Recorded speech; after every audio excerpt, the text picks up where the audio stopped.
अर्पण करावा.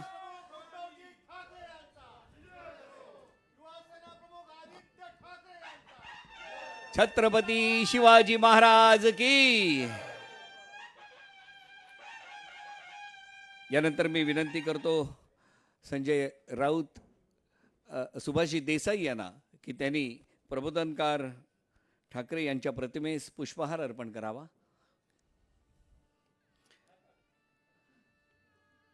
संजयजी राऊत यांना विनंती करतो वंदनीय शिवसेना प्रमुख हिंदू हृदय सम्राट बाळासाहेब ठाकरे यांच्या प्रतिमेस पुष्पहार अर्पण करावा.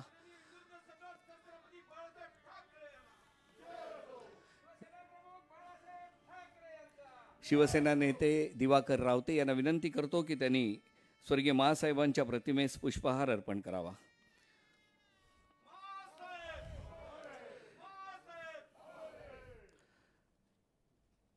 व्यासपीठावर युवा सेनेचे प्रमुख शिवसेना नेते आदित्यजी ठाकरे, त्याचबरोबर सर्व सन्माननीय नेते आणि वंदनीय शिवसेना पक्षप्रमुख उद्धवसाहेब ठाकरे यांना विनंती करतो की आपल्या परंपरेप्रमाणे शस्त्रांचं पूजन करावं.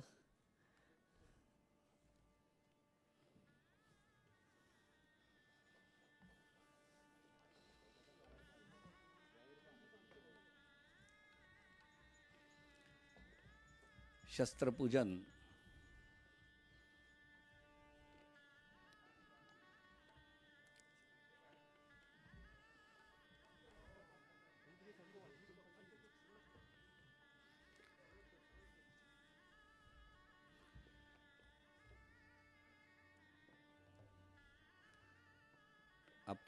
आपट्याच्या पानाचं वाटप.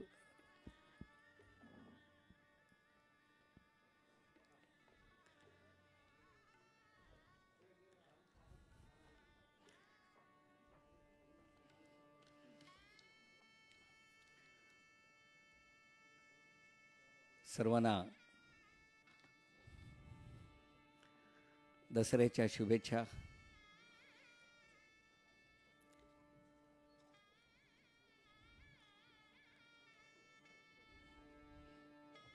आणि आता मी विनंती करतो शिवसेनेचे पक्षप्रमुख महाराष्ट्र राज्याचे मुख्यमंत्री उद्धवसाहेब ठाकरे यांना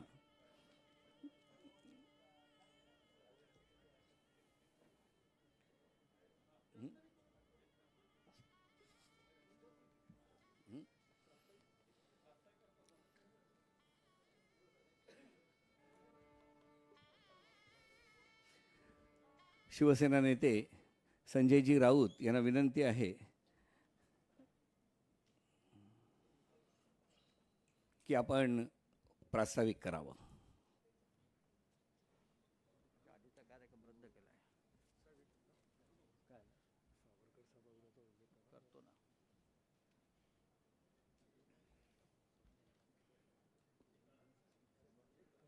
महाराष्ट्राचे काय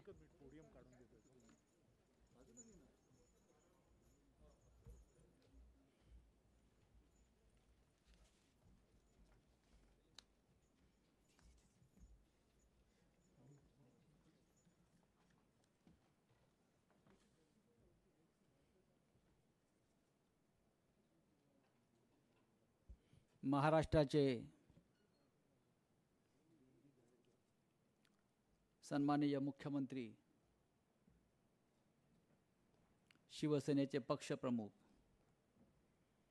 आदरणीय उद्धवजी ठाकरे, शिवसेनेचे ज्येष्ठ नेते माननीय सुभाष देसाई, माननीय आदित्य ठाकरे, माननीय दिवाकर रावते, माननीय एकनाथ शिंदे, चंद्रकांतजी खैरे,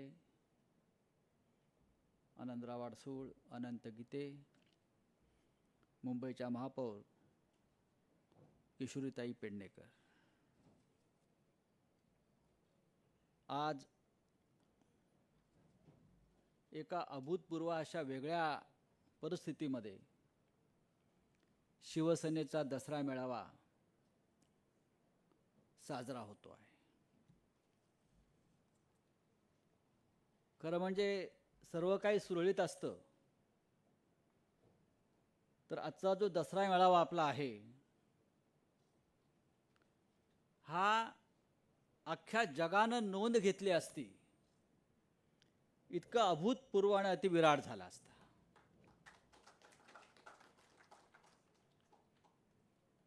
जसं आपण मागे लिहिलं आहे की हा महाविजयी दशमी मेळावा आहे. हा महाविजयी दशमी मेळावा यासाठी आहे की या महाराष्ट्रावर 1 वर्ष झालं दसऱ्याचा विजयोत्सव म्हणजे काय असतो? असत्यावर सत्याचा विजय, वाईटावर चांगल्याचा विजय. मला वाटतं गेल्या वर्षी ह्या दिवसामध्ये त्या विजयाला प्रारंभ झाला, त्या युद्धाला प्रारंभ झाला आणि आपण या महाराष्ट्र राज्यात असत्यावर विजय मिळवून हा आजचा महाविजयादशमी मेळावा आपण साजरा करत आहोत. यापुढे शिवसेनेच्या आयुष्यात, शिवसेनेच्या जीवनात जे जे काही होईल ते महाच होणार आहे. महाविकास आघाडी, महाराष्ट्र आणि हाच महाराष्ट्र हा महा घेऊन भविष्यामध्ये दिल्लीच्या दिशेनं दिल्लीचं तख्त राखायला जरी गेला तरी कोणाला आश्चर्य वाटायची गरज नाही. ही सुरुवात आहे.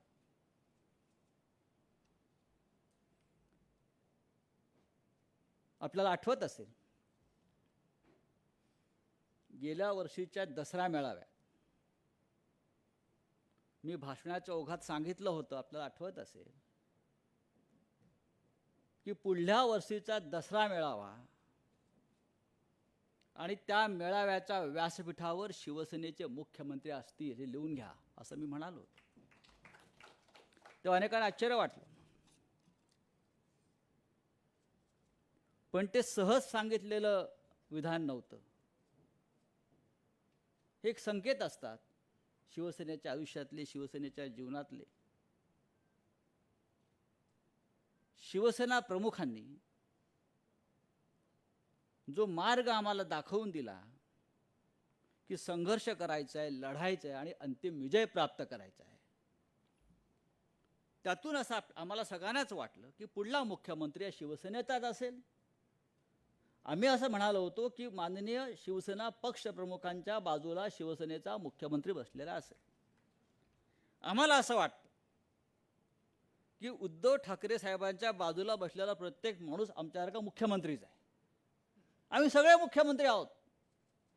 आपण मुख्यमंत्री झालात म्हणजे महाराष्ट्राची 11 कोटी जनता मुख्यमंत्री झाली असं मी मानतो.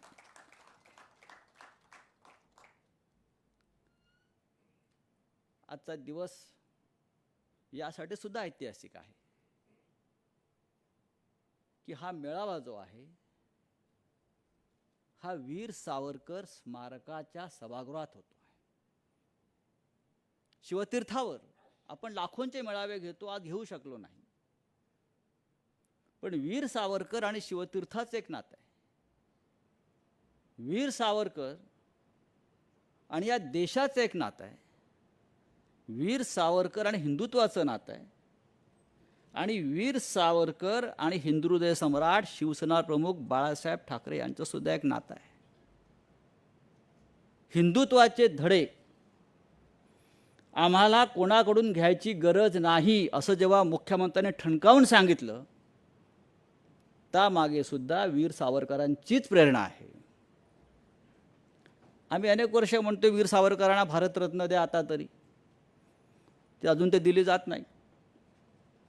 पण वीर सावरकरांनी आम्हाला जी राष्ट्रभक्ती आणि हिंदुत्व शिकवलं, त्याच मार्गावरून शिवसेना प्रमुख माननीय बाळासाहेब ठाकरे हिंदुहृदय सम्राट यांनी शिवसेना पुढे नेली आणि आज उद्धव ठाकरे साहेबसुद्धा त्याच मार्गाने आपली शिवसेना पुढे नेत आहेत. वीर सावरकरांनी सांगितलं, देह आणि देव या प्रवासामध्ये देश लागतो आणि आम्ही त्या देशाचं देणं लागतो. हा विचार शिवसेनेनं सातत्यानं पाळला की आम्ही देशाचं देणं लागतोय, आम्ही या महाराष्ट्राचं देणं लागतो. आणि हे देणं काय आहे हे गेल्या 1 वर्षापासून महाराष्ट्र राज्याचे मुख्यमंत्री देशाला दाखवून देत आहेत. या महाराष्ट्रावर जे संकट आहे, करोना असेल, वादळाचा असेल, पाऊस पाण्याचा असेल, या प्रत्येक संकटाशी लढा देताना महाराष्ट्र राज्याचे मुख्यमंत्री आणि शिवसेना पक्षप्रमुख हे कुठे डगमगलेले दिसले नाहीत. चिखलफेक झाली, आरोप झाले, टीका झाल्या, त्या कशाचीही पर्वा न करता त्यांनी 1 वर्ष हा महाराष्ट्राचा गाडा ज्या पद्धतीनं पुढे नेतायत ते, याची नोंद या देशाच्या इतिहासाच्या सुवर्णपानांवर झाल्याशिवाय राहणार नाही. एक आत्मविश्वास त्याने निर्माण केला महाराष्ट्राच्या मनात, मराठी माणसाच्या मनात. हा आत्मविश्वास जो आहे हा वारसा हक्कानं बाळासाहेबांकडून आमच्याकडे आला. बाळासाहेबांनी नेहमी सांगितलं की तुम्ही चांगले विचार पेरत जा, योग्य वेळेला ते उगवतील आणि तुम्हाला साथ देतील, मजबूतीने उभे राहतील. त्या विचारामध्ये एक आत्मविश्वास हा सुद्धा आहे. मी आपला फार वेळ घेणार नाही, कारण आज फार आपण कमीत कमी वेळामध्ये हा आपल्याला मेळावा आपल्याला आटपायचा आहे. पण एक सांगतो या निमित्तानं, कोणी किती प्रयत्न केले, कोणी किती कारस्थानं केली, कोणी कितीही चिखलफेक केली, तरी हे महाराष्ट्राचं सरकार, ज्याला संपूर्ण देश ठाकरे सरकार म्हणून ओळखतो आहे, हे सरकार हे 5 वर्ष पूर्ण केल्याशिवाय राहणार नाही. आणि पुढल्या 5 वर्षांनी सुद्धा आम्ही 25 वर्षाचा करार करून जनतेशी पुन्हा सत्तेवर आल्याशिवाय राहणार नाही. नवीन नवीन तारखा देत असतात. मी दिल्लीला गेलो की तिथे लोक सांगत असतात कि भाई वो मुंबई में फलाना फलाना जो लीडर है बीजेपी का 200 करोड़ मुंबई में पहुंच गए हैं सरकार पाडण्यासाठी. म्हणलं 200 करोड फारच कमी आकडा आहे मुंबईमध्ये हे सरकार पाडण्यासाठी. तुम्ही आमची इज्जत कशा करता काढताय? तुम्ही असे 2000 कोटी 5000 कोटी जे तुम्हाला शोभतील त्या आकडे तुम्ही सांगा आम्हाला. 200 कोटी वगैरे काय, हे नगरपालिकेच्या आकडे तुमच्यासाठी म्हटलं. तारखा तुम्ही कितीही द्या, पैशाचा खेळ कितीही करा, पण या सरकारच्या केसालाही धक्का लागणार नाही. कारण 11 कोटी जनतेचे आशीर्वाद, छत्रपती शिवाजी महाराजांचे आशीर्वाद या सरकारच्या पाठीशी आहेत. आणि म्हणून या सरकारच्या वतीनं, माननीय मुख्यमंत्र्यांच्या वतीनं, शिवसेना पक्षप्रमुखांच्या वतीनं महाराष्ट्राच्या तमाम जनतेला एक विश्वास आपण दिला पाहिजे. हे सरकार तुमच्या स्वतःचं सरकार आहे, तुम्ही त्या सरकारचे एक भाग आहात. हे सरकार चिरंतन काळ टिकेल. माननीय उद्धव ठाकरे हे मुख्यमंत्री म्हणून तुमचे भाऊ आहेत, तुमचे पालक आहेत आणि त्या पद्धतीनेच ते काम करतायत. 1 वर्ष होऊन गेलं ना, आता झालं, आता सुरुवात झाली. सरकार बनण्याची प्रक्रिया ज्या दिवशी सुरू केलं त्या दिवशी सरकार बनलं असं मानतो मी. ज्या दिवशी आम्ही प्रथम सांगितलं की मुख्यमंत्री शिवसेनेचा, त्या दिवशी मुख्यमंत्री झाला आपला. हे लक्षात घ्या. आणि यापुढे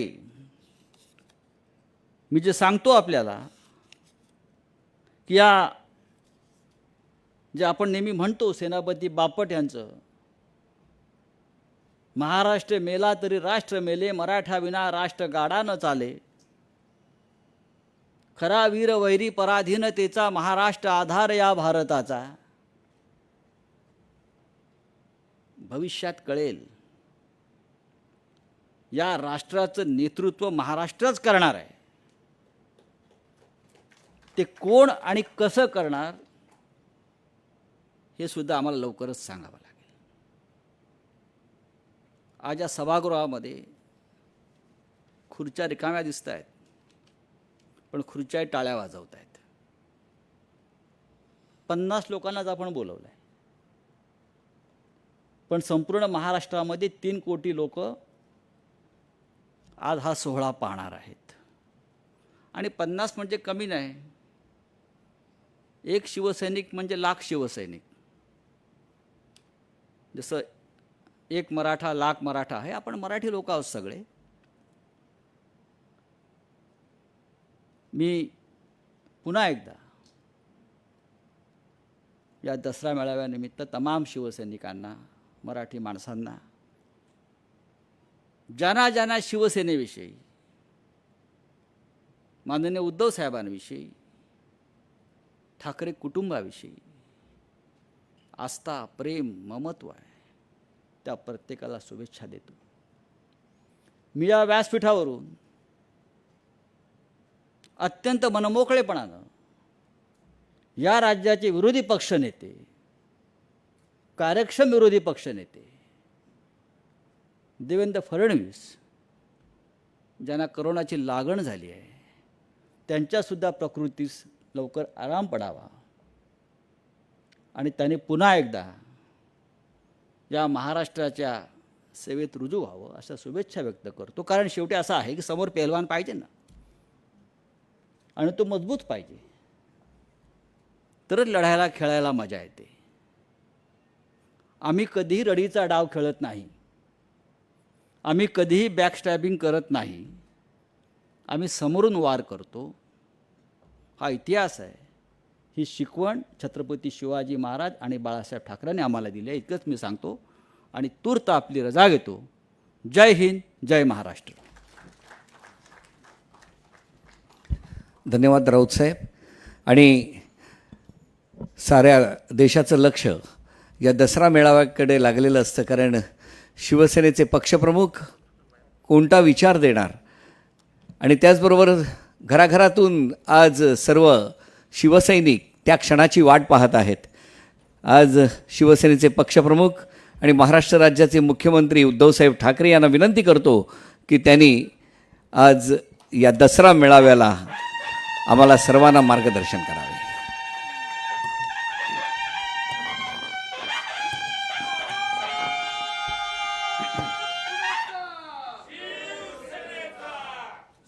जमलेल्या माझ्या तमाम हिंदू बांधवांनो, भगिनीनो आणि मातांनो,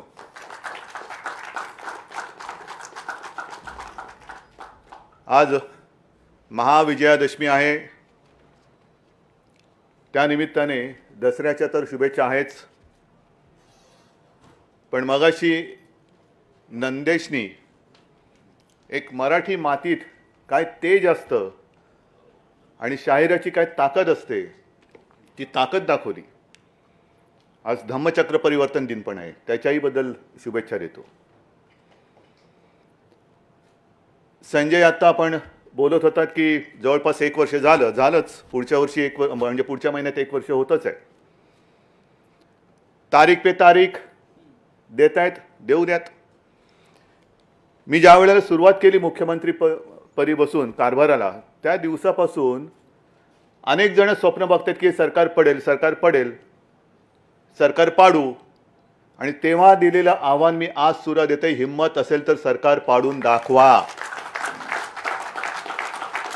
आम्ही तुमच्यासारखे गुळाच्या ढेपेला चिकटणारे मुंगळे नाहीत, पण जर वाटेला जाल तर मुंगळा कसा डसतो ते सुद्धा तुम्हाला दाखवल्याशिवाय राहणार नाही. एका वेगळ्या परिस्थितीमध्ये हा मेळावा आपण घेतो आहोत. 50च लोक आहेत. सभागृह मुद्दामून भरलेलं नाही ना, तर शिवाजी पार्क जिकडे अपुरं पडतं तिकडे सभागृहाची काय कथा. सभागृह ओसंडून कधीच आणि मेळावा शिवसेनेचा सभागृहात होतच नाही. पण नियम आपणच केलेले आहेत आणि आपण नियम केल्यानंतर आपण कसे तोडायचे. आजचा हा दसरा मेळावा मी मुख्यमंत्री आपल्या सर्वांच्या आशीर्वादाने झाल्यानंतर पहिला दसरा मेळावा आहे. आणि या मेळाव्यामध्ये खरं म्हणजे महाराष्ट्राच्या कानाकोपऱ्यातून जो तुफान महासागर लोटला असता तो तुफान महासागर त्याला भरती येते. पण मला खात्री आहे की त्या लाटा इथपर्यंत आलेल्या नसल्या तरी तो महाराष्ट्रामध्ये महासागर उचंबळून उसळून आजचा हा सोहळा आपला बघतोय. मला पहिला दसरा मेळावा आठवला. माझ्या आजोबांचं भाषण आठवलं, प्रबोधनकारांचं भाषण. आणि त्या भाषणामध्ये ते म्हणाले होते की महाराष्ट्र हा काही लेच्यापेचांचा प्रदेश नाही आहे, लेच्यापेचांचा देश नाही आहे, ही वाघाची अवलाद आहे.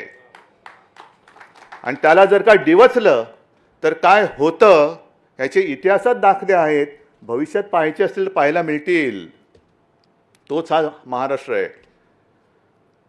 आणि त्या महाराष्ट्राचा मी आपल्या सगळ्यांच्या आशीर्वादाने मुख्यमंत्री आहे. आज देखील छत्रपतींचा हा महाराष्ट्र जो महाराष्ट्राच्या हिताच्या आड येईल त्याला आडवा करून त्याच्या छाताडावरती गुढी पाडवा करण्याची ताकद आणि हिंमत घेऊन पुढे जाणारा महाराष्ट्र. येऊनच बघा तुम्ही.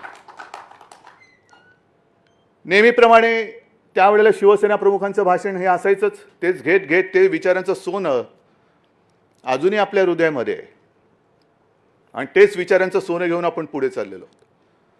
पण प्रत्येक दसऱ्या मेळाव्याला नेहमी बातम्या यायच्या की आज शिवसेना प्रमुख काय म्हणणार. तसंच आज पण आलंय. उद्धव ठाकरे काय बोलणार, कोणाला टार्गेट करणार. हा दसरा मेळावा म्हणजे काही टार्गेटपणा नाही आहे कोणालाही टार्गेट करायला. पण काही जणांना काय होतं की सध्या करोना जोरात आहे, बिहारमध्ये मोफत लस देणार आहेत. पण आपल्याकडे काही जणांना दरवर्षी लस इंजेक्शन देण्याची गरज असते. काही जणांना इंजेक्शनही माणसाची चालत नाहीत, त्यांना गुराढोरांची इंजेक्शने द्यावी लागतात. आणि काही जण तर अशी बेडकं असतात, म्हणजे तुम्हाला माहिती आहे सध्या एक बेडूक आणि त्याची 2 पोरं, या पक्षातून त्या पक्षात, त्या पक्षातून त्या पक्षात. आणि मी लहान असताना एक गोष्ट किंवा कविता किंवा गाणं काहीतरी होतं, बेडकीच्या पिल्लाने बैल पाहिला. तसं या बेडकाच्या पिल्लाने वाघ पाहिला आणि वाघाची डरकाळी ऐकली. मग जाऊन बाबाला सांगितलं आणि बाप आवाज काढतोय पण असा चिरका आणि किरका आवाज येतोय, तो बेडूक कसा काय वाघ होऊ शकेल. होऊच शकत नाही. तर ही अशी काही सगळी जी काय लोक आहेत त्यांचं नाही म्हटलं तरी थोडाफार एक समाचार घेणं गरजेचं आहे. मी गेले वर्ष मुख्यमंत्रीपदाला होत आलं पण 6 महिने फेसबुक लाईव्हच्या माध्यमातून आपल्या सर्वांशी संवाद साधतोय. आणि त्याही वेळेला मी म्हटलं होतं की शक्यतोवर मी फेसबुक लाईव्ह करत असताना मी माझ्या महाराष्ट्राच्या कुटुंबियांशी बोलत असतो. आज माझं शिवसेनेचं कुटुंब आणि महाराष्ट्राचं कुटुंब एकत्र होऊन माझे शब्द ऐकतायत. पण तेव्हा एकदा मी असं बोललो होतो की मुख्यमंत्रीपदाचा मास्क बाजूला ठेवून जसा आज तो ठेवलेला आहे, मी एक ना एक दिवस आपल्याशी बोलेन. आणि म्हणून कदाचित जर इकडचा शब्द तिकडे गेला तर मुख्यमंत्री असं म्हणतात, मुख्यमंत्र्यांना शोभतं का, तर मुख्यमंत्री आणि शिवसेना पक्षप्रमुख असं थोडंसं एक संमिश्र भाषण मी करण्याचा प्रयत्न करतोय. संयम, मला संयमाचं महत्त्व माहिती आहे, कारण संयमातला स गेला तर यम राहतो. तो कोणाच्या नशिबी जाईल तो जाऊ देत. पण माझा प्रयत्न असा राहणार आहे की शक्यतोवर संयमाने बोलायचं. मगाशी हे सगळे मुद्दे आपल्या लोकांच्या डोक्यामध्ये घोळतातच आहेत. हे यांना बोलायचं करी. एवढं सगळं होतंय, टीका होते, टिप्पणी होते, चारित्र्यहनन, खोटे नाटे आरोप, आळ घेतले जात आहेत. पण शिवसेना गप्प कशी. मी त्या सर्वांना सांगतो की हे सगळे जे मर्द शिवसैनिक आहेत, शिवसेना प्रमुखांचे मर्द, त्यांच्या विचाराने टक्कर देणारे शिवसैनिक हे केवळ आणि केवळ मी शिवसेना प्रमुखांचा सुपुत्र म्हणून माझं ऐकतायत. हे माझं नाही, तुमचं नशीब समजा. कारण जर का त्याने ऐकलं नसतं आणि ते शांत राहिले नसते तर काय झालं असतं कल्पना करून बघा. मी येण्यापूर्वी स्मृतिस्थळावरती गेलो, तिकडे वंदन करून, शिवसेना प्रमुखांना वंदन करून इथे आलो. नाही म्हटलं तर एक शिवसैनिक तिकडे होतेच, आणि ती एक घोषणा ऐकायला आली, हमसे जो टकराएगा मिट्टी में मिल जाएगा. ज्याला कोणाला टक्कर देण्याची खुमखुमी असेल त्यांनी टक्कर देण्याचा प्रयत्न करून बघावा. ज्या महाराष्ट्राच्या मातीने औरंगजेब गाडला, अफजल खान गाडला, ती तीच पवित्र माती, ज्या मातीतून छत्रपती शिवाजी महाराजांसारखं एक तेज जन्माला आलं, ती तीच माती आहे. आणि तिच्यामधलं तेज हे आज सुद्धा तसंच ताजं तवानं आणि तेवढंच मजबूत आहे, तेवढंच मजबूत आहे. हिंदुत्वाबद्दल आम्हाला प्रश्न विचारले जात आहेत का? तर मंदिरं अजून उघडत नाही म्हणून. तुम्हाला सगळ्यांना माहिती आहे, एक तर आपण कोणाच्या वाटेला जायचं नाही, सगळ्यांना आदर सत्कार करायचा, कारण महाराष्ट्र हा छत्रपती शिवरायाचा महाराष्ट्र आहे, तसंच तो साधू संतांचा महाराष्ट्र आहे. वडीलधाऱ्यांचा मान सन्मान ठेवायचा. पण तुम्ही जर का उगाच आमच्या वाटेला आलात, जर माझ्या आजोबांच्या भाषेत वाघाला डिवचण्याचा प्रयत्न केलाच, तर वाघ काही शेपूट हलवणारं मांजर नाही आहे, तो फटका मारणार, तो फटका मारणार. मारून घ्यायचा असेल फटका जरूर घ्या. पण आम्हाला हिंदुत्वाबद्दल विचारतायत. कोण विचारतंय? ज्या वेळेला बाबरी पाडली गेली आणि जो सगळा कल्लोळ अख्ख्या देशामध्ये उसळला होता, कोणाची हिंमत नव्हती. सगळेजण आता जे हिंदुत्वावरती प्रश्न विचारतायत ते त्यावेळेला शेपट्या घालून कुठल्या बिळात लपले होते काही कल्पना नाही. कदाचित त्यावेळेला ज्यांचं नाव त्यांच्या कुटुंबाव्यतिरिक्त बाहेर कोणालाही माहिती नसेल, अशी माणसं आम्हाला विचारतायत, तुमचं हिंदुत्व कुठे गेलं? का तुम्ही अचानक सेक्युलर झालात? शिवसेना प्रमुखांचं हिंदुत्व आणि तुमचं हिंदुत्व याच्यामध्ये जमीन आसमानाचा फरक आहे. जे हिंदुत्व शिवसेना प्रमुखांनी आम्हाला शिकवलं ते हिंदुत्व म्हणजे शिवसेना प्रमुख जे बोलायचे की मला देवळात घंटा बडवणारा हिंदू नकोय. बडवायच्यात घंटा तुम्ही बडवा, दुसरे येतंय काय बडवायला तुम्हाला? मला अतिरेक्यांना बडवणारा हिंदू पाहिजे. देवळात घंटा बडवा, नाही का करोना आल्यानंतर घंटा बडवा, थाळ्या वाजवा, हेच तुमचं हिंदुत्व. दुसरं काय हिंदुत्व तुमच्याकडे? सगळ्यांना वाटलं गेला करोना, घंटा बडवा, थाळ्या बडवा. काही जण मला सांगत होते की आता पुढच्या वेळेला पुढच्या रविवारी बघा. म्हटलं काय? बेडूकुड्या मारायला सांगणार.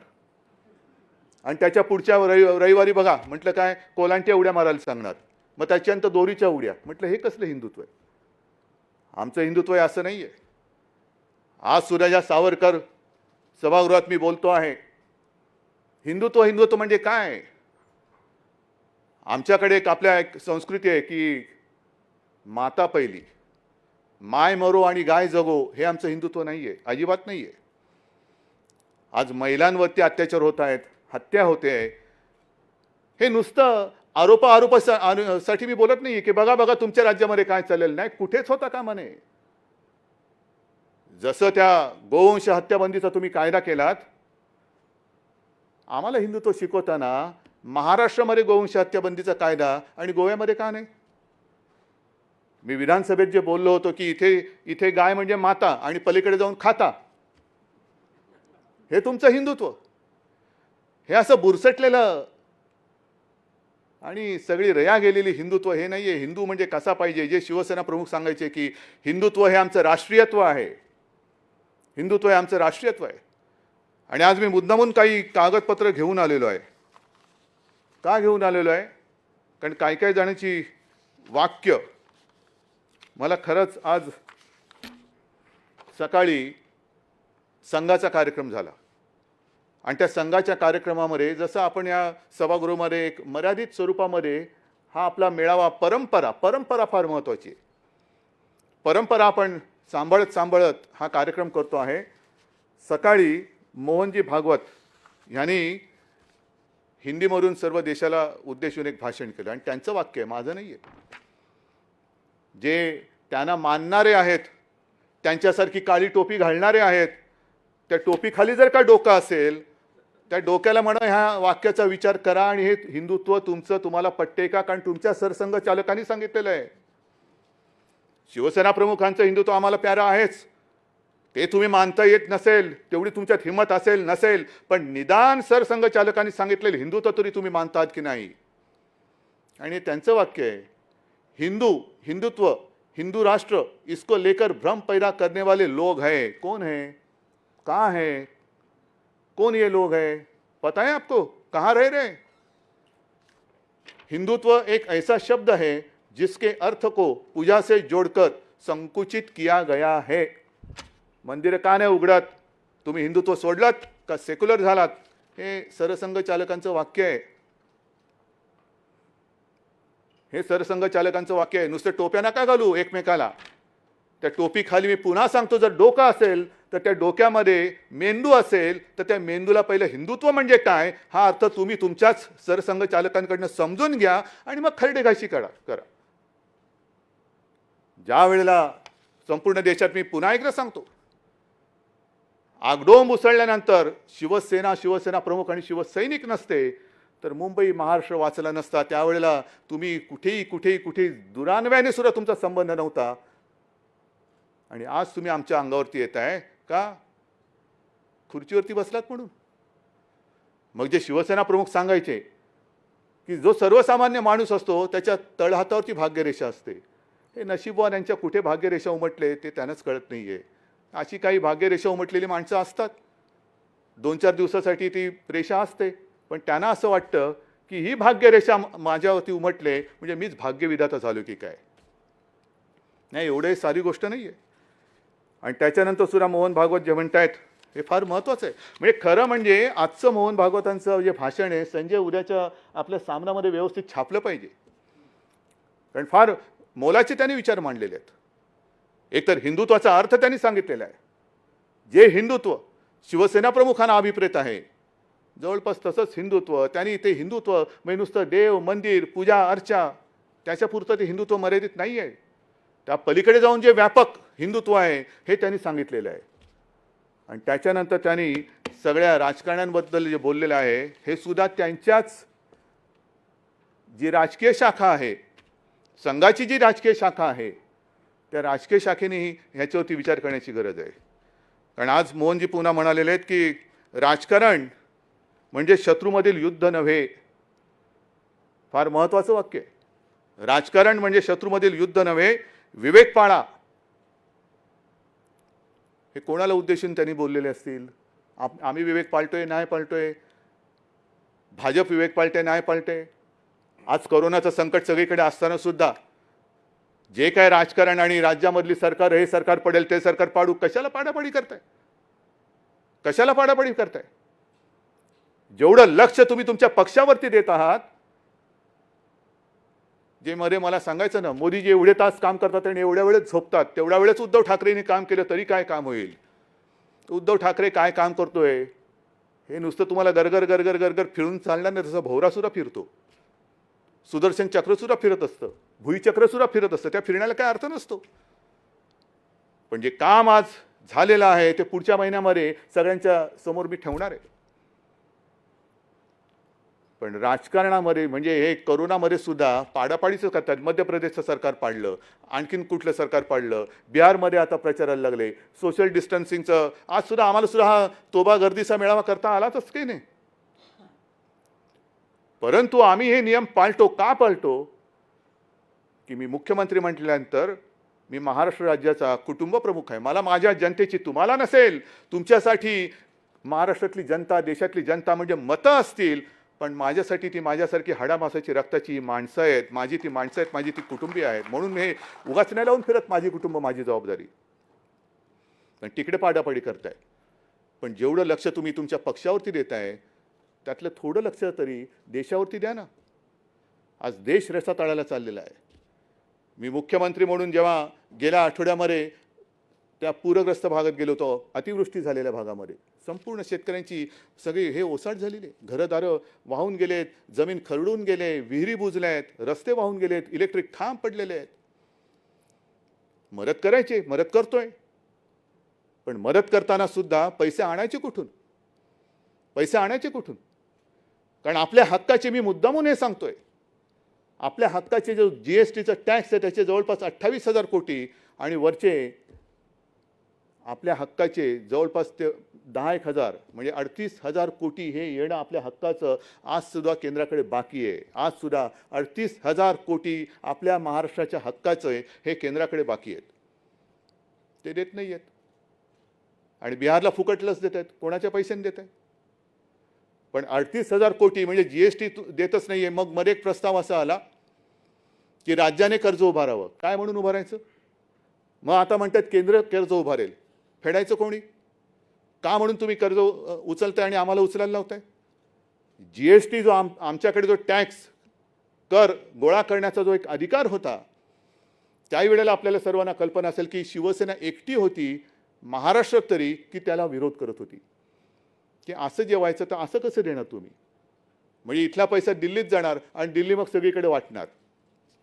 येत नाही आहे पैसा.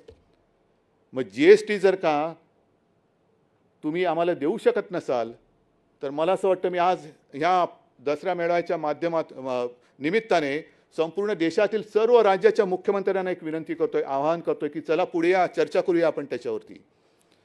GSTची जी काय कर पद्धत आहे ही जर का फसली असेल, आणि मला वाटतं फसली ती, आमच्या हक्काचा पैसा जो आम्हाला मिळाला पाहिजे तो मिळत नाही. प्रत्येक जण ठो ठो ठो ठो बॉम्ब मारतोय. पत्रावरती पत्र लिहिले जात आहेत. त्या पत्राला केराची टोपली दाखवली जाते.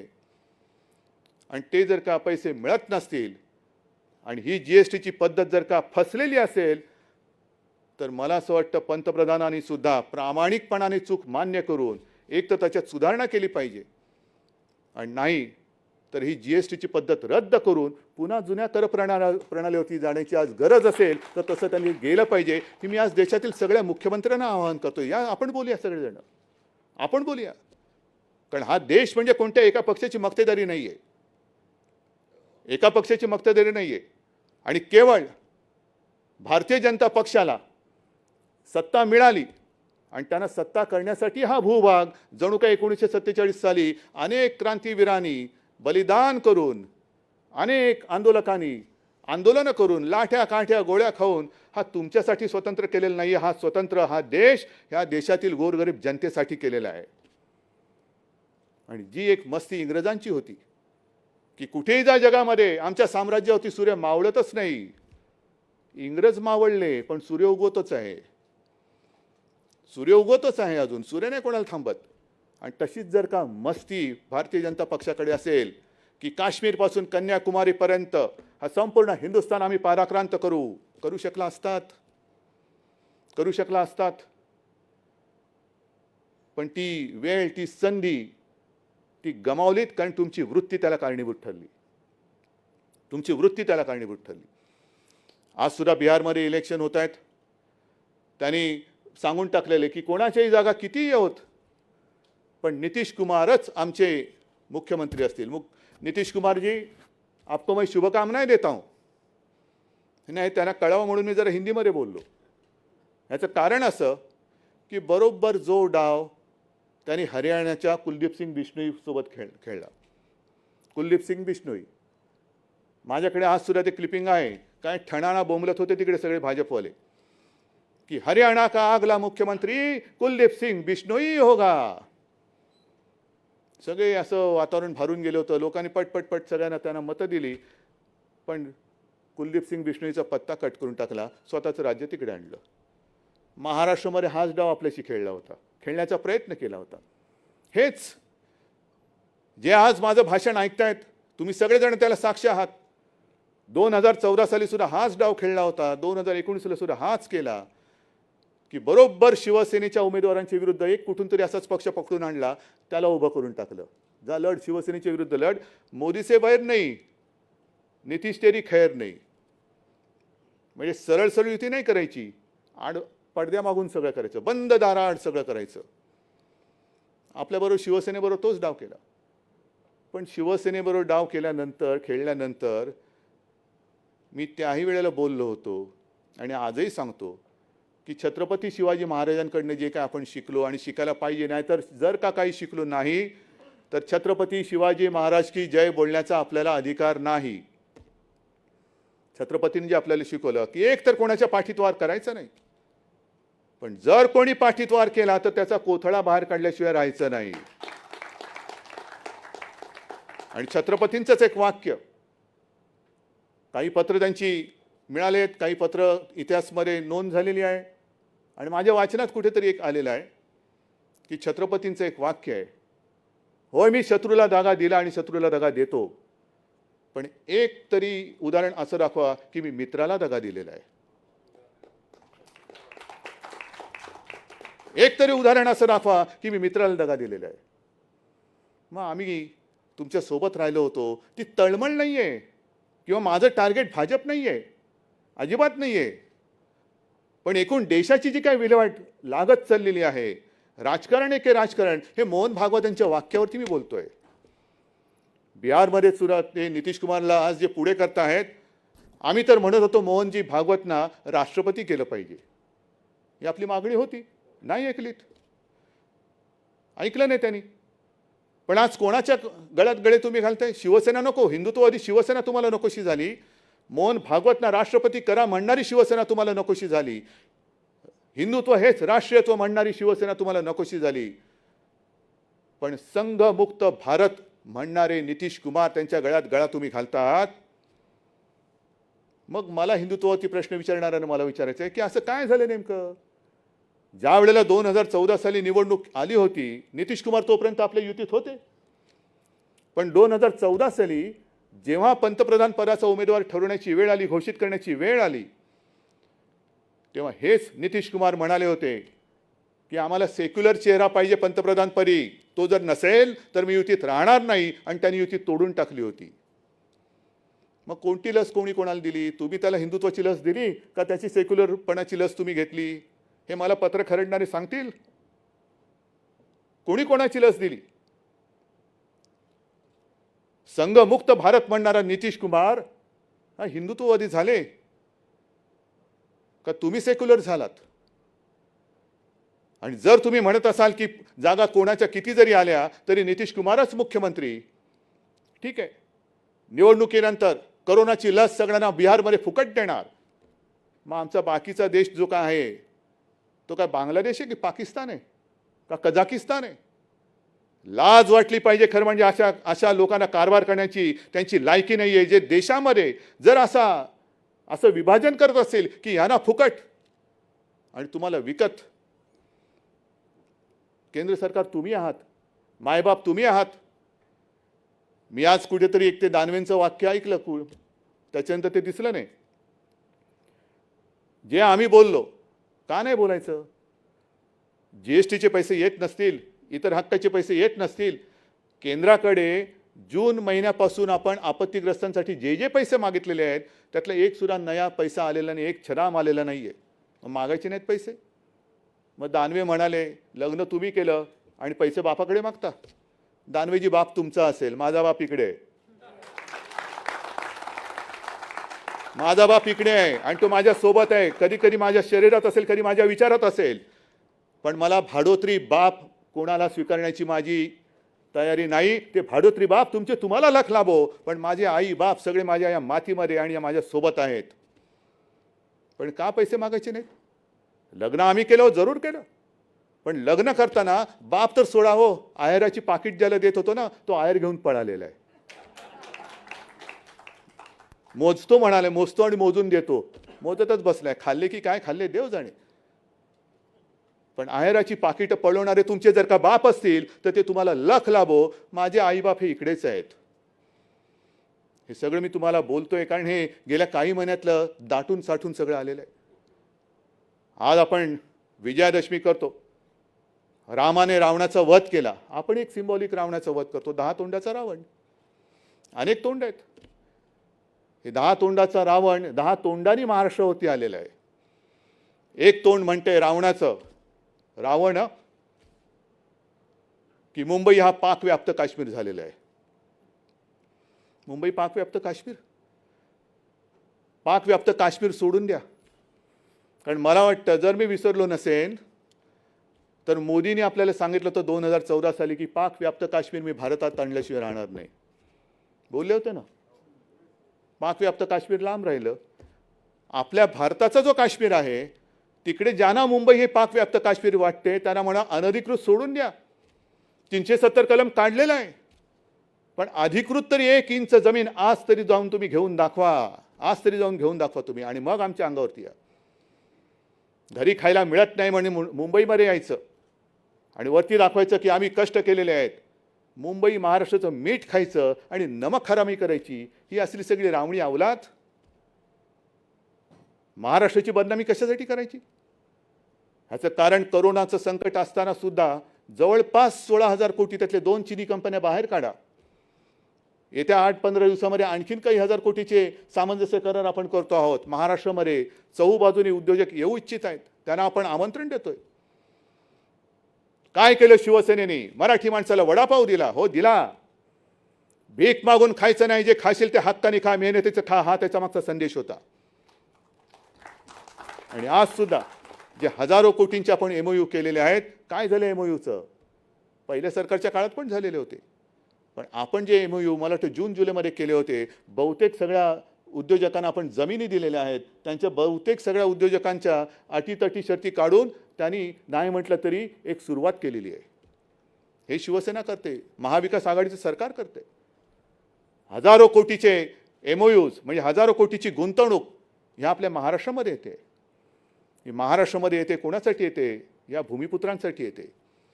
म्हणून आज मी हे सुद्धा आवाहन करतोय, सगळ्यांना विनंती करतोय, भूमिपुत्रांना आवाहन करतोय की हे सगळं आम्ही करतोय, आम्ही तुमच्यासाठी करतो आहोत. जे जे उद्योग येतील ते जाहीर केले जात आहेत, जाहीर केले जातील, पण तिथे ज्या ज्या पद्धतीचे कुशल अकुशल जी काही काम करणारी माणसं लागतील, ती मला या अस्सल मराठी मातीतलीच पाहिजे आहेत. तुमच्यासाठी आम्ही हे करतो आहोत. नुसतं बोलून थांबत नाही आहोत, तर हे करतो आहोत. पण मग इतरांची पोटदुखी सुरू झाली की महाराष्ट्र हे करतोय, आम्ही का नाही करू शकत? ते तुमचं नशीब आहे, आम्ही काय करू त्याला? पण महाराष्ट्रामध्ये या संकटाच्या काळात सुद्धा उद्योगधंदे येत असताना महाराष्ट्र पुढे जातो आहे, म्हणून महाराष्ट्राची बदनामी केली जाते. महाराष्ट्रामध्ये जणू काही कायदा सुव्यवस्था अस्तित्वात नाहीच आहे. मुंबई पोलीस हे निकम्मे आहेत. आणि त्याहीपेक्षा भयंकर म्हणजे जे काय मध्ये सगळं झालं की जणू काही महाराष्ट्रामध्ये शिवाजी पार्क असेल, इकडे असेल, तिकडे असेल, गांजा आणि चरसची शेतीच फुललेली आहे. हे एकूण असं चित्र म्हणजे मुंबई पाकव्याप्त काश्मीर आहे. महाराष्ट्र मुंबई पोलीस निकम्मे आहेत, ते काय काम करत नाही आहे. इकडे सगळे नशिले आहेत, चरस गांजा इकडे उघड उघड विकला जातोय. हे असं सगळं चित्र करायचं त्यांना माहिती नाही अजून की ह्या महाराष्ट्राची जी संस्कृती आहे, त्या महाराष्ट्राच्या संस्कृतीमध्ये आमच्या घराघरामध्ये तुळशी वृंदावनं आहेत, गांजाची वृंदावनं नाही आहेत. असं कोणतं पिक्चर आलं नाही की मै गांजा तेरे घर का. हे तुमच्या घरात असेल, गांजाची शेती जिकडे असेल, कुठे आहे ते तुम्हाला माहिती आहे. पण एकूण महाराष्ट्राची वाट लागलेली आहे. कायदा सुव्यवस्था नाही, सगळे नशिली लोक आहेत, पोलीस नाहीत, हे नाही, पाकव्याप्त काश्मीर झाले. एवढी बरबादी करून टाकायची आणि ती सुद्धा पोलिसांची मानहानी मी का सहन करू? जसा मी तुमचा कुटुंब प्रमुख आहे तसा होय मी माझ्या मुंबई आणि महाराष्ट्र पोलिसांचा सुद्धा कुटुंब प्रमुख आहे. आणि मला त्या पोलिसांबद्दल, पोलीस दलाबद्दल अभिमान आहे. जगामध्ये असं कोणतंही पोलीस दल नाही की ज्यांनी स्वतःच्या छातीवरती गोळ्या झेलून जिवंत अतिरेक्याला पकडून देणारं एकमेव पोलीस दल आहे. त्याचा मला अभिमान आहे. तुकाराम ओंबळे त्यांनी कसाबला पकडलं, कोणीच नाही असं आहे. आणि असे पोलीस केवळ महाराष्ट्र पुढे जातोय म्हणून त्यांना तुम्ही बदनाम करून टाकायचं. ह्या सगळ्या गोष्टी बघितल्यानंतर आणि पुन्हा तेच खरं म्हणजे पाकव्याप्त काश्मीर, मुंबई का पाकव्याप्त काश्मीर झालंय, हां हे आमचं होऊच शकत नाही ते. पण असं बोलणं म्हणजे मोदींचा अपमान आहे. कारण मोदी पंतप्रधान गेले 6 वर्ष आहेत. त्यांनी सांगितलं होतं की मी पाकव्याप्त काश्मीर आपल्या देशामध्ये आणेन. पाकव्याप्त काश्मीरमध्ये तर पाऊलच ठेवू शकत नाही. पण ते राज्य करत असलेल्या देशामध्ये जर पाकव्याप्त काश्मीर तयार होत असतील तर ते अपयश हे पंतप्रधानांचं आहे, राज्याचं असू शकत नाही. आमच्या राज्यात ते नाहीच आहे. देशात इतरत्र कुठे असेल तर ते त्यांनी जाऊन शोधावं. हे पंतप्रधानांचं अपयश आहे. आणि मग हे सगळं झाल्यानंतर एक कोणतरी त्याने आत्महत्या केली, लगेच तो बिहारचा पुत्र असेल ना. पण बिहारचा पुत्र जर त्याने आत्महत्या केली त्याच्यात काही काळबेरं असेल, माझ्या मुंबईच्या महाराष्ट्राच्या पोलिसांनी तेही शोधून काढलं असतं असेल तर. पण लगेच तो बिहारचा पुत्र झाला. पण बिहारचा पुत्र म्हणून त्याच्याबद्दल गळे काढणारे तुम्ही महाराष्ट्राच्या पुत्रावरती चिखलफेक करायला लागलात. महाराष्ट्र सरकारवरती, महाराष्ट्र संपूर्ण या प्रदेशावरती, ठाकरे कुटुंबियांवरती, आदित्यवरती तोंडात शेण भरून भरून, होय मी जाणीवपूर्वक बोलते, तोंडात शेण भरून भरून गोमूत्राच्या गुळण्या तुम्ही आमच्यावरती टाकल्या. काय झालं? टाकल्यात ना गुळण्या. आता तेच शेण भरलं तोंड आणि गोमूत्राने भरलेलं तोंड ते गिळा आणि ढेकर देऊन गप्प बसा. कारण इकडे तुम्ही आमचं काही वाकडं करू शकत नाही, कारण आम्ही हाताने स्वच्छ आहोत. पापी वृत्तीचे आम्ही माणसं इकडे नाही आहोत. स्वतः शेण खायचं आणि दुसऱ्याचं तोंड हुंगायचं. अरे तुमच्याच तोंडाला आणि धोत्राला वास येतो गोमूत्राचा, मी काय करू त्याला? मी काय करू त्याला? पण आमच्या अंगावरती येत आहात. हा जो काही महाराष्ट्राचा द्वेष आहे, महाराष्ट्र द्वेष्टे, ही सगळी अवलाद बघितल्यानंतर मी तमाम माझ्या महाराष्ट्रातील माता भगिनींना आणि बांधवांना एक आवाहन करतोय की सावध राहा, सावध राहा. हे एक तर देश खतम करतायत, देशाचे तुकडे आपण होऊ देणार नाहीत. मुंबई तर ते महाराष्ट्रापासून तोडू शकतच नाहीत. कारण शिवसेना प्रमुखांनी, याच शिवसेना प्रमुखांनी शिवतीर्थावरून इशारा दिलेला आहे की जो कोणी मुंबई महाराष्ट्रापासून तोडण्याचा प्रयत्न करेल त्याच्या देहाचे आम्ही तुकडे केल्याशिवाय राहणार नाही. ही शिवसेना जिवंत आहे आणि शिवसेना मुंबईचा लचका कोणालाही महाराष्ट्र दृष्ट्याला तोडू देणार नाही. हा संपूर्ण आमचा इतिहास आहे, ही सगळी आमची वृत्ती आहे, हा आमचा स्वभाव आहे. आम्ही शांत आहोत पण शंड नाही आहोत, अजिबात नाही आहोत. ती आमची संस्कृती आहे. जर आमच्याशी सभ्यतेने वागाल तर आम्ही सुद्धा सभ्यतेने वागू. नाहीतर रामदास म्हणालेच आहेत, भले तरी देऊ काय ती कासेची लंगोटी, नाहीतर नाठाळ्याच्या हाती आणू काठी. ती काठी बिठी तुमच्याकडे नुसती लाठीकाठी असेल, पण आमच्याकडे मनगट असं मजबूत आहे. तलवारीने युद्ध जिंकलं जातं, पण तलवार पकडायला मनगट मजबूत असतं. ते मनगट आमच्या शिवसैनिकांमध्ये आहे आणि या महाराष्ट्रातल्या छत्रपतींच्या मर्द मराठी माणसामध्ये. बोलण्यासारखं खूप आहे, सांगण्यासारखं खूप आहे, पण हे सांगत सांगत सांगत सगळं गेलं तर ह्यांचे सगळे जे काही कोण किती म्हणजे पापामागून पाप ही उघडी पडायला लागतील.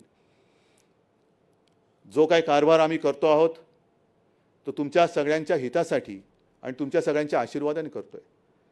पण भारतीय जनता पक्ष जे काय करत आहे, अरे निदान या मातीशी तरी आणि तुमच्या मातेशी तरी इमान ठेवा ना. मित्रपक्षाची ठेवू नका. पण ज्या मातीत तुम्ही जन्माला आलात आणि जर आम्ही महाराष्ट्राच्या हिताचा निर्णय घेतला असेल तर अगदी फटाके नका वाजू, पण निदान खोटं तरी बोलू नका. एक निर्णय जो आपण घेतला तो म्हणजे आर्याचं जंगल वाचवण्याचा. जवळपास 808 एकर, हे असं उदाहरण संपूर्ण जगात दुसरीकडे कुठे नसेल. जंगल उजाड करून शहरं वसली गेलेली आहेत, पण शहरामध्ये जंगल राखणं, रक्षण करणं हे तुमच्या महाविकास आघाडीच्या सरकारने केलेलं आहे. ह्याचा मला अभिमान आहे, नक्कीच अभिमान आहे. मेट्रोची कार शेड जे रातोरात झाडांची कत्तल करून तिकडे करण्याचं घाटत होतं, ती कार शेड मी आल्या पहिले त्याला स्थगिती दिली. स्थगिती दिल्यानंतर अभ्यास झाला. आता अभ्यास किती काळ करायचा? तुमचं सरकार गेला तरी तुमचा अभ्यास होत नाही, त्याला मी काय करू? तुमची शिकवणी नीट लावा. मी कशाला सांगू तुम्हाला कोण टीचर पाहिजे? पण आपण ती जी कार शेड आहे ती आता कांजूर मार्गला नेतोय. नगरविकास मंत्री इकडे बसलेले आहेत. एक नया रुपया खर्च न करता सरकारची जमीन, त्याच्यावरती कोणतेही लिटिगेशन नाही, काही नाही. ती जमीन आपण मेट्रोसाठी घेतलेली आहे. आणि ही मेट्रो मग किती पैसा वाया गेला हा कोण देणार? कोणताही पैसा वाया गेलेला नाही, अजिबात नाही.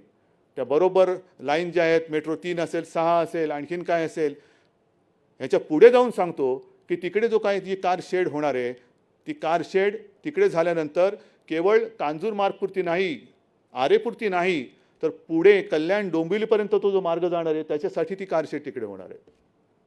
हे करायचं नाही. पण केल्यानंतर सुद्धा असं काही ठो बोंबलायचं की जणू काही आम्ही मोठंच काहीतरी घोडं मारलंय आणि काय सांगलं म्हणाले, विलासी राजा आणि त्याची अहंकारी मुलं. ठीक आहे ना, मग मी असं म्हटलं तर अहंकारी राजा आणि कळसूत्री बाहुल्या, हे नुसतं असं फिरवत बसायचं. बोट वर केलं की यांची टांगवर होते, हे बोट वर केलं की हात वर होतो, हे दुसरं बोट केलं की दोन्ही टांगावरती होतात. आता काय काय वर तुमचं काय वरनं काय करतील दोरीवरनं मला काय माहिती तुमच्या वरच्या जोडीला तुमचं कोणते कोणते अवयव जोडले गेले. पण ही कळसूत्री बाहुल्यांचा खेळ आता महाराष्ट्राने संपवलेला आहे आणि यापुढे महाराष्ट्रामध्ये कळसूत्री बाहुल्यांचा खेळ होणार नाही. इकडे मर्द मावळ्यांचंच सरकार येणार आहे, मर्द मावळ्यांचं सरकार येणार. आणि म्हणून बांधवांनो आणि भगिनीनो, मी मगाशी म्हटलं की बऱ्याच काही गोष्टी घेऊन आलेलो आहे, पण सगळ्या गोष्टी सांगत बसण्यात तसं काय मला वाटतं उगाचच वेळ काढण्यात काय अर्थ नाही आहे. पण एकूण एकच गोष्ट महत्त्वाची जी सांगतो की जे काही चाललेलं आहे संपूर्ण देशात हे फार विचित्र चाललेलं आहे.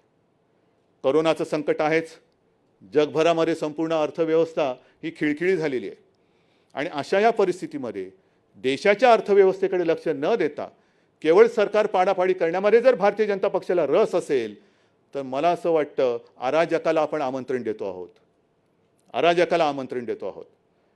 जे मी येताना बघत होतो कुठल्या तरी एका देशामध्ये धान्याची कोठारं फोडली जात आहेत. कारभार कसा करावा? आपण नेते आहोत, तुम्ही नेते आहात. ज्या वेळेला मला आठवतंय जून जुलैच्या सुमारास माननीय पंतप्रधानांनी एक व्हिडिओ कॉन्फरन्स घेतली आणि देशातील सर्व प्रमुख राजकीय पक्षांच्या नेत्यांना प्रमुखांना त्यांनी व्हिडिओ कॉन्फरन्सच्या माध्यमातून विचारलं होतं की चीन हा पुढे सरकतोय, काय करायचं? आम्ही त्यांना सांगितलं होतं की आम्ही प्रधानमंत्रीजी तुम्ही नेते आहात, आमचा तुमच्यावरती विश्वास आहे. युद्धाच्या काळात आम्ही राजकारण करणार नाही, अजिबात करणार नाही. जे तुम्ही ठरवाल आमचा तुम्हाला पाठिंबा आहे, आमचा तुमच्यावरती विश्वास आहे, कारण आम्हाला माहिती आहे की तुम्ही लेचेपेचे नाही आहात. मग जर हे आम्ही करू शकतो तर करोनाचं संकट ह्याच्यामध्ये तुम्ही राजकारण करता? मंदिरं उघडा, मंदिरं उघडणार आहे. मला काही हौस नाही की सगळं काही लॉकडाऊन करून दाखवले. काय दाखवलं? टाळेबंदी. अजिबात नाही. लॉकडाऊन करण्याची काही मला हौस नाही आहे. सगळ्या गोष्टी हळूहळू करत उघडत जातो आहोत. पण आज जे तुमच्या सरसंघचालकांनी सांगितलेलं आहे की हिंदुत्व म्हणजे नुसतं पूजा अर्चा यांच्याशी जोडला गेलेला तो एक संकुचित शब्द नाही आहे. बरंच काय ते बोललेत, मुस्लिम बांधवांबद्दल सुद्धा ते बोललेत. ऐका जरा त्यांचं ऐका. जी शिकवण त्यांच्याकडनं तुम्ही घ्यायला पाहिजे ती न करता त्यांच्या शिकवण्याकडे लक्ष न देता जर तुमचं लक्ष खुर्चीवरती असेल तर तुमच्या खुर्चीचे पाय विचार नसल्यामुळे कधी कापले जातील हे सांगता येत नाही. पाया मजबूत पाहिजे. आज सगळी एनडीए म्हणून जी काही आघाडी केली होती ती आघाडी तुटून गेलेली, काय एनडीए शिल्लक नाही राहिलेली. पहिला आपल्याशी खेळ करायला गेलेले, आपण तडाखा दिला, अकाली दल गेली, मग मला वाटतं ते गोरखा काय त्यांचं ते गेले, खडसे गेले, आणखीन कोणतरी ते जात आहेत. म्हणून मी परवा मला प्रश्न विचारला की तुमची प्रतिक्रिया काय, तेव्हा मी हेच सांगितलं होतं की यशाची शिखरं पादाक्रांत करतायत, जरूर दहीहंडी फोडायला वरती गेलेत, पण वरती गेल्यानंतर तारेला लटकू नका, कारण खालचं सगळं गेलं, येणार कसे खाली? हंडी आणि तुम्ही दोघे एकदम खाली. दहीहंडी फोडताना सुद्धा पाया मजबूत असावा लागतो आणि तो जर का पाया तुमचा मित्रपक्षांचा हल्ला असेल, तुमचे पायाचे दगड जर निष्ठत असतील, विचार नाही, आचार नाही, काही नाही, संस्कृती नाही, तर असं सरकार हे जास्त काळ टिकू शकणार नाही. आमचं सरकार कधी पाडायचं आहे माझं आव्हान आहे, पण तुमचं सरकार पहिलं सांभाळा, तुमचं सांभाळा. कारण एक दिवस जनता उठेल आणि ते म्हणतील हे नाही तर कोण, हा जो काय प्रश्न होता तर जनता म्हणेल कोणी चालेल पण हे नको. हा विचार आता सुरू झालेला आहे, कोणी चालेल पण हे नको. आणि म्हणून मी बिहारच्या जनतेला सुद्धा एक सांगतोय की डोळे उघडून मतदान करा. मी कोणाला करा मला माहिती नाही, ते तुमचं तुम्ही बघा. पण हे जे काही यांचे छक्के पंजे चालतात त्याला बळी न पडता तुम्ही मतदान करा. आणि महाराष्ट्रामध्ये सुद्धा, कारण मध्ये मध्ये काय होतं, काय आलं रे, तर त्याला आत घेऊन मी संपवतोच. मध्ये मध्ये काय होतं, आता गेल्या 2 आठवड्यापूर्वी मराठा समाजाला, ओबीसी समाजाला, धनगर समाजाला मी सर्वांना सांगतोय की बाबांनो आम्ही तुमचे आहात, हे सरकार तुमचं आहे. कोणताही समाज हा न्याय दिल्याशिवाय मी शांत राहणार नाही, हे मुख्यमंत्री म्हणून माझं तुम्हाला सगळ्यांना वचन आहे. सगळ्या समाजाला मी न्याय देणार आणि हा न्याय देताना कोणाचं काही काढून देणार नाही. जो तो समाज, एक गोष्ट नक्की चांगली आहे की प्रत्येक समाज म्हणतोय की त्यांना द्या, आम्हाला हरकत नाही, पण आमचं फक्त कोणाचं काही कमी होणार नाही. आदिवासींचं तसंच राहील, धनगरांचं त्यांनाही देऊ, ओबीसींचं देऊ, मराठ्यांना देऊ, सगळ्यांना देऊ. फक्त एकच हात जोडून नम्र विनंती करतोय की जातीपाती आणि समाजामध्ये जे कोणी महाराष्ट्र द्वेष्टे भिंती उभ्या करू इच्छित असतील तर त्यांच्या कारस्थानानं बळी पडू नका. कारण तुम्ही म्हणजे महाराष्ट्र आहात, तुम्ही म्हणजे शिवरायाचे मर्द मावळे आहात. आणि तुमच्यामध्ये जर का तुटफूट झाली आणि तोडफोड करण्यामध्ये जर का ते यशस्वी झाले तर केवळ आपलेच नाही तर महाराष्ट्राचे तुकडे करायला ते मागे पुढे बघणार नाही. आणि म्हणून मला असं वाटतं आज दसरा आहे, हे जे आपण वैचारिक सोनं लुटतो न लुटतो जे काय असेल ते, पण निदान बेल भंडारा उचलून एक शपथ घ्यायला पाहिजे की महाराष्ट्राच्या एकजुटीला तडा जाईल असं मी काही करणार नाही. ही शपथ या दसऱ्याच्या निमित्ताने घेऊन तूर्त मी आपली रजा घेतो. जय हिंद, जय महाराष्ट्र. धन्यवाद साहेब. आपण दिलेला विचार घेऊन घराघरातून शिवसैनिक आपला पुढचा प्रवास सुरू करत आहेत. या ठिकाणी रमाधामसाठी चंद्रकांत खैरे यांच्याकडून 2,25,000 रुपयाचा धनादेश देण्यात आलेला आहे देणगी म्हणून, आणि श्रीरंग गोडबोले यांना पुष्पगुच्छ देऊन